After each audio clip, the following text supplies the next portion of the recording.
ya kan? Ya. Konsepsi Islam ini bukan untuk Arab, konsepsi Islam ini bukan untuk Hijaz, konsepsi Islam ini bukan untuk Madinah, tapi konsepsi Islam ini untuk dunia. Betul. Maka politik luar negerinya harus kuat. Oke, selanjutnya begini Ustadz. Bagaimana cara Islam memandang perkara-perkara yang terjadi di luar, katakanlah Ya, betul. Di Indonesia, peristiwa yang terjadi adalah di Palestina, katakanlah. Nah, dan ini tidak berkaitan dengan katakanlah ini peristiwa kemanusiaan di sananya. Apakah Islam wajib memberikan sikap politik luar negerinya ke sana ataukah? Oh iya, jelas. Rasulullah langsung memberikan perintah di dalam hadis yang sahih, "Man lam yahtam bi amril muslimin falaysa minhum." Kata Rasulullah, barang siapa yang tidak peduli dengan urusan-urusan kaum muslimin secara keseluruhan, maka dia bukan bagian dari mereka kaum muslimin. Rasulullah tegaskan itu. Jadi tidak ada lagi bagi konsepsi dalam Islam itu urusan Palestina Pak, urusan Chechnya, urusan Rusia misal, atau urusan Kashmir, urusan Patani, urusan Moro, urusan Rohingya, tidak. Seluruh urusan itu jika di situ adalah institusi atau di situ ada kaum muslimin, maka itu adalah urusan perkara bersama di dalam satu konsepsi Islam.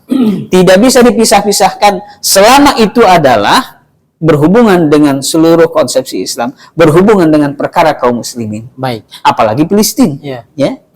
Itu ini menyangkut soal masalah, artinya itu internal Islam ya.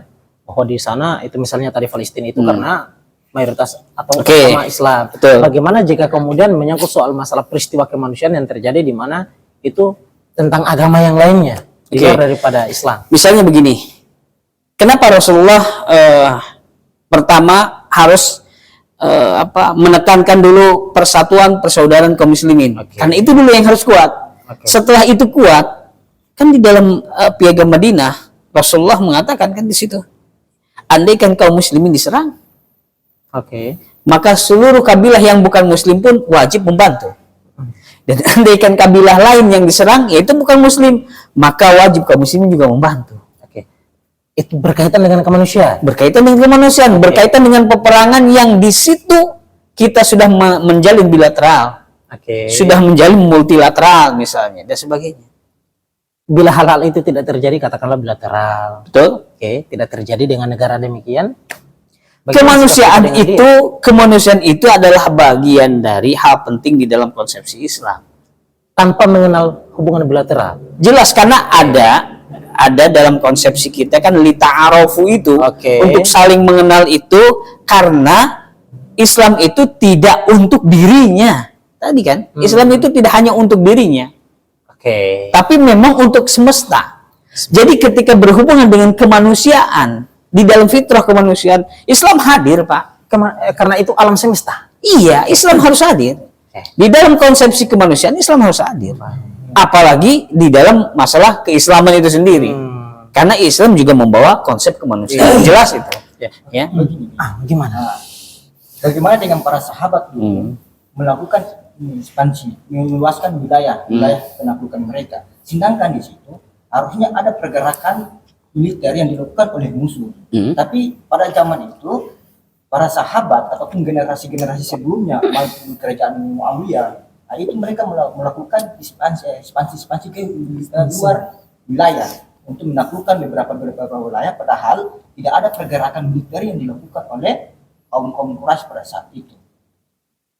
Gini. Itu bagaimana caranya? Jadi gini. Mungkin ada yang salah bertanya atau salah bertanya kan?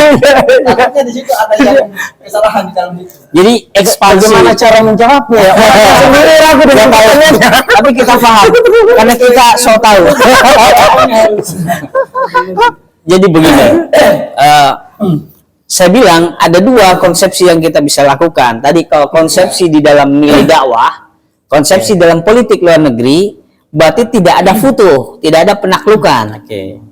Yang tadi saya terangkan, ya.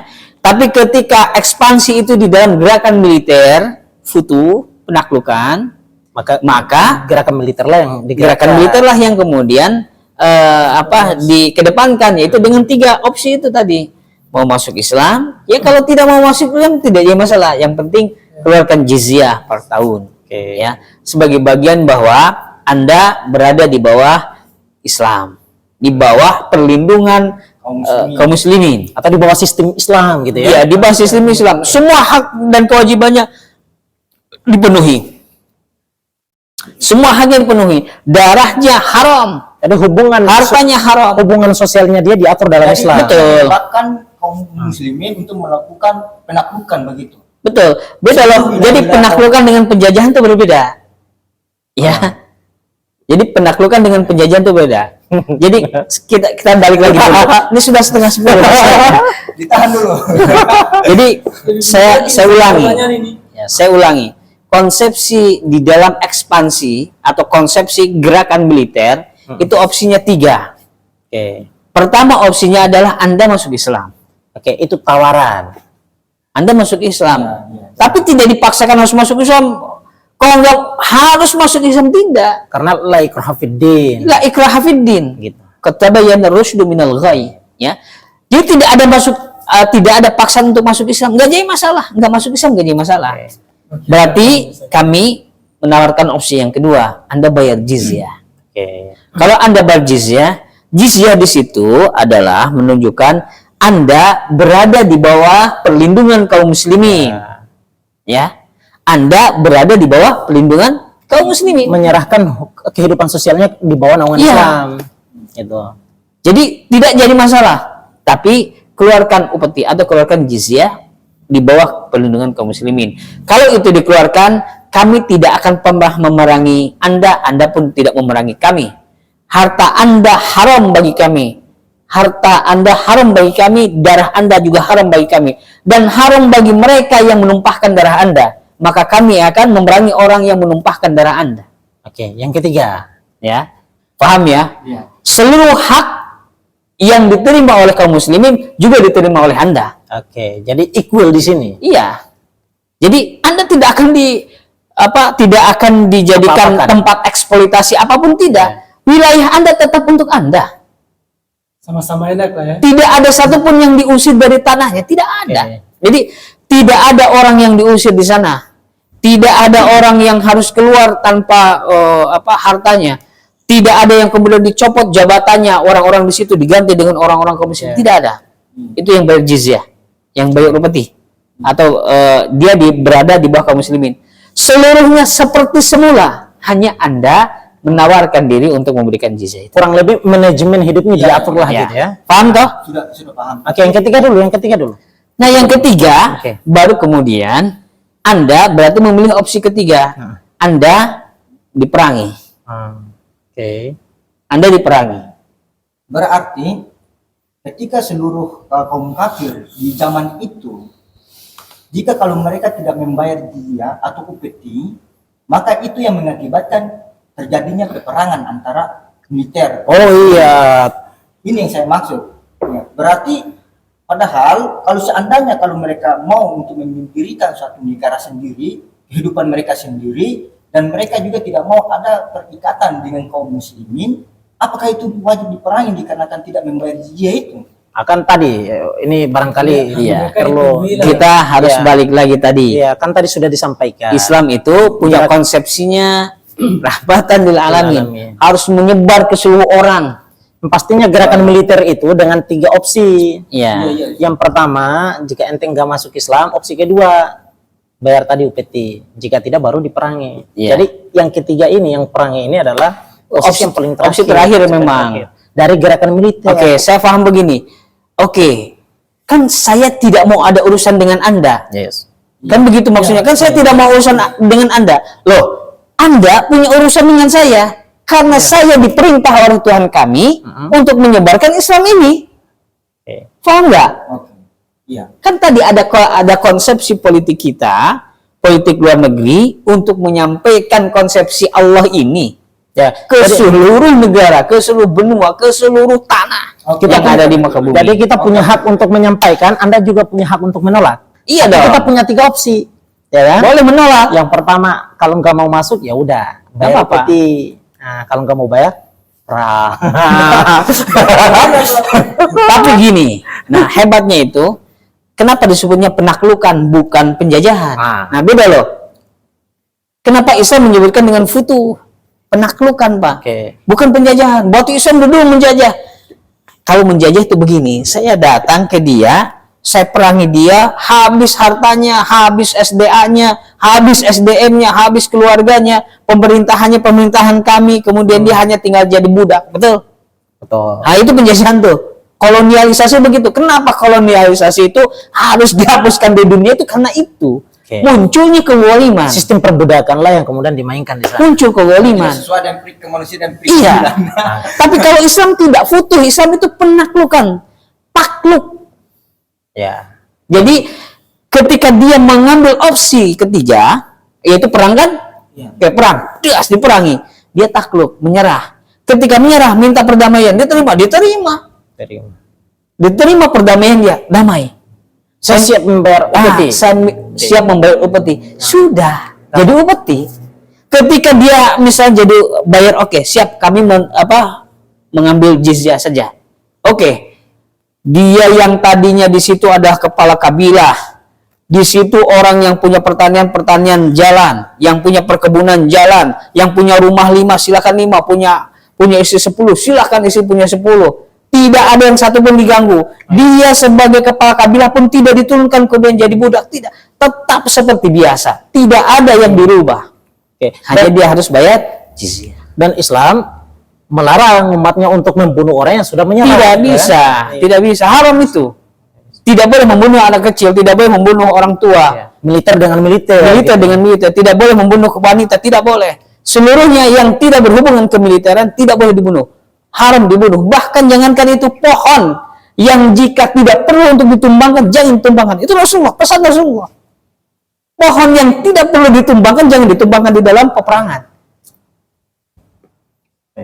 Itulah namanya futuh, penaklukan, Bukan penjajahan. bukan penjajahan. Ini harus ditegaskan. Karena Islam justru yang memerangi kezaliman di dalam penjajahan. Tidak ada penjajahan. Jadi saya paham maksud dia, kok kayak kolonialisasi. Orang tidak mau, kenapa dipaksa untuk masuk Islam? Islam ini punya konsepsi untuk menyebarkan. Ini kewajiban. Ud'u ila sabili rabbika bil hikmah wal mau'izatil hasanah wajadilhum billati hiya ahsan. Tapi la ikraha fid din. Tapi Anda jangan paksa, makanya banyak opsi. Kalau enggak Anda wajib sampaikan dakwah itu. Anda wajib sampaikan konsepsi politik kita, konsepsi ideologi kita, sampaikan, wajib itu. Kewajiban, surat semuanya, sampaikan semua. Orang harus tahu tentang Islam. Sampai di ujung dunia pun orang harus tahu tentang Islam. Harus tahu tuh konsepsi Islam, mulai dari apa tuh dan untuk apa. Harus tahu. Baru kemudian jika mereka ingin berdebat, maka berdebat dengan baik dengan mereka. Itu di situ wajadilhum billati hiya ahsan. Dan debatlah mereka dengan cara yang Artinya, jika dia menawarkan hal yang ilmiah, kita terima hal itu hal ilmiah. Jika otak tidak sejalan, perang pun jadi. Sudah sejalan, perang pun jadi. Ya. Setelah itu baru diplomasi lagi. Maksudnya jika memang dia tidak bisa mengandalkan, misal tadi ya, jika dia menawarkan ilmiah berarti kita ilmiah. Oke. Dia menawarkan perang, kita siap dengan perang, kan gitu. Betul, ya.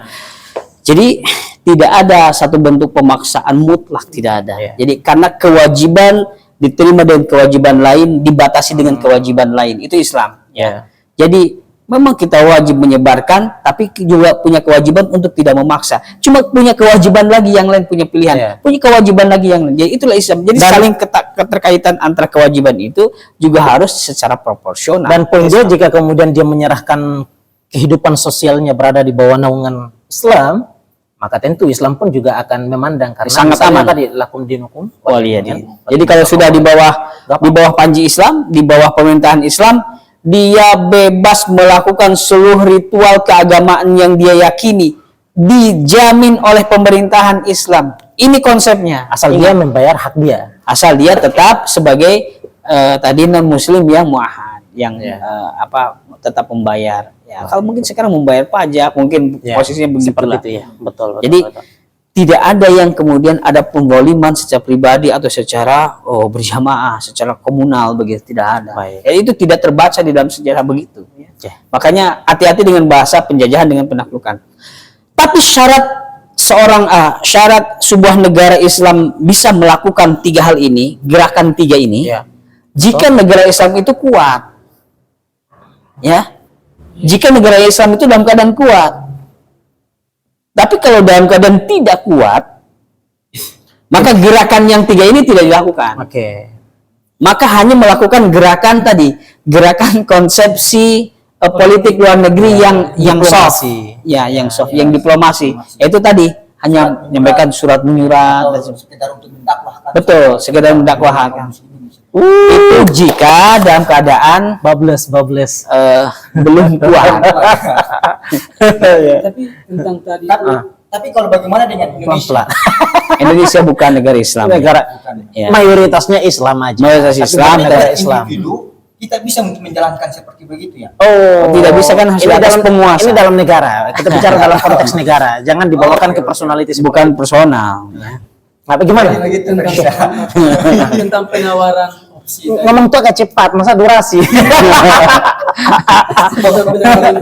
Opsi ketiga itu kan penawaran gitu. Apakah itu boleh-boleh saja gitu dengan lantang pasukan Muslim itu menawarkan kalau kami mengajak Anda untuk berperang gitu. Masa menawarkan untuk berperang? Jadi Nggak bisa. kedua opsi pertama Ya, dan itu kedua tawaran, kalau ditolak maksudnya. memang harus Iya, ini diperang kan- karena itu ini kan opsi ketiga. Tiga opsi kan, tiga opsi yang memang adalah tawaran. Iya, iya. Opsi pertama, kedua dan ketiga itu menawarkan untuk perang. Maksudnya dalam Islam itu apakah boleh gitu? Iya, jadi munculnya opsi ketiga itu setelah opsi pertama Iya, dan kedua itu tidak terpenuhi. Sudah beduk. Iya. Jadi kalau opsi pertama dan opsi kedua tidak terpenuhi, itu lanjut ke opsi ketiga. Itu opsi ketiga tidak gimana? Kita mau perang atau gimana? Enggak gitu lagi. Jadi sudah Fadil masuk ke opsi ketiga. Kalau mau perang atau tidak, itu mah tawaran lagi. Kalau saya bilang tidak, mau perang. Kagak mungkin. Jangan sampai, ayo gimana? Kita berarti mau perang. Saya enggak sama. Nggak pengen lagi. Cepat gitu orang tuanya. Nggak, jangan lah. Jadi nggak ada. Kalau sudah masuk ke opsi ketiga, itu sudah berarti Bukan lagi perang. pembahasan. Bukan lagi Ada penawaran. lagi diplomasi. Jika satu negara pemerintahan Islam itu dalam keadaan kuat, kuat secara ekonomi, kuat secara militer, ya kuat secara politik luar negerinya, ya, dan kuat secara politik dalam negerinya. Barulah kemudian dia bisa melakukan tadi diplomasi politik jalan, diplomasi militer jalan. Ya, ini diplomasi militer loh. Ya. Yang 3 poin ini diplomasi militer. Militer Ya. kalau sudah jalan, mentok terakhir ya memang harus Ya, perang. betul. Sebenarnya pembahasan kita bukan diplomasi militer. Ya. Tadi pembahasan kita itu sebenarnya diplomasi politik luar negeri politik tadi. luar negeri. Ya, itu tadi. Yang jadi jangan lagi ke sana Ya, ya. cuman ini kita sentil karena di awal itu kita agak Betul. sedikit ya. Iya. Nah, Jadi tadi seperti di itu. dalam politik luar negeri pun tadi konsepsi politik luar negeri tidak hanya menawarkan konsepsi yang ada di dalam Islam, ya, tapi juga tadi membaca seluruh kejadian peristiwa politik di setiap negara. Oke. Tujuannya adalah minimalnya dia bisa melakukan satu kegiatan-kegiatan maslahat di dalam nilai-nilai kemanusiaan. Ya. Baik. Itu. Baik, kita cukupkan. Cukupkan Sudah. saja sudah. Atau Sudah mau jam kita tambah 12. lagi, Bapak? Cukup saja. Ya nanti kita lanjutkan besok. Oke, baik. Oke. Seperti itu ya, Bapak Sofian dan Ishak. Dengan juga Sudah kita cukupkan.